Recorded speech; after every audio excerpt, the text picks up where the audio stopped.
To study the physical behavior of a gas, one would fill a cylinder with a given amount of gas and seal the gas from the outside world using a piston.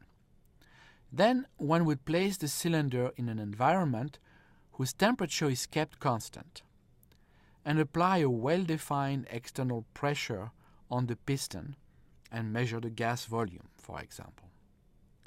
One would carry out the same experiment with a different external pressure. Robert Boyle was the first scientist to report such experiments in 1662.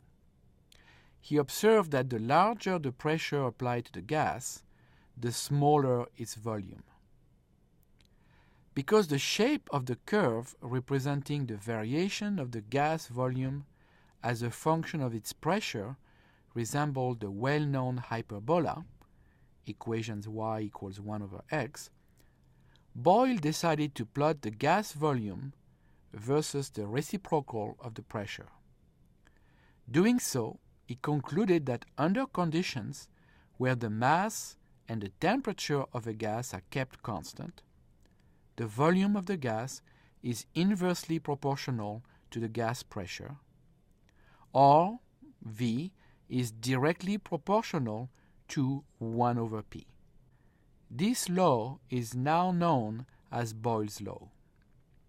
More than a century later, around 1780, Jacques Charles is credited for experiments where he kept the amount and the pressure of a gas constant and measured the volume of the gas as a function of its temperature.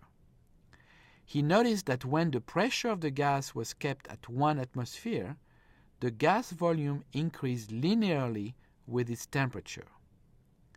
What this meant is that he could write an expression for the volume V as V equals A times T, the temperature, plus B, where A and B are constants, and the temperature T is measured in degrees Celsius. When Charles repeated the same experiment at different pressures, say P equals 0.5 and 5 atmospheres, he obtained similar data, shown with the red dot and green diamonds, respectively. At these different pressures, he could also express the volume as a linear function of the temperature in degrees Celsius. The main difference between the data recorded at different pressures was the magnitude of the slope of volume versus temperature. One can easily see that at high pressure, the volume increases more slowly with temperature than at lower pressure. About 70 years after Charles's experiments, William Thomson, a British scientist, who would later become known as Lord Kelvin, realized that extrapolation of the gas volume to the temperature where the volume becomes equal to 0 yielded a temperature of minus 273.15 Kelvin. Independent of the pressure, independent of the amount of gas considered, and independent of the chemical nature of the gas.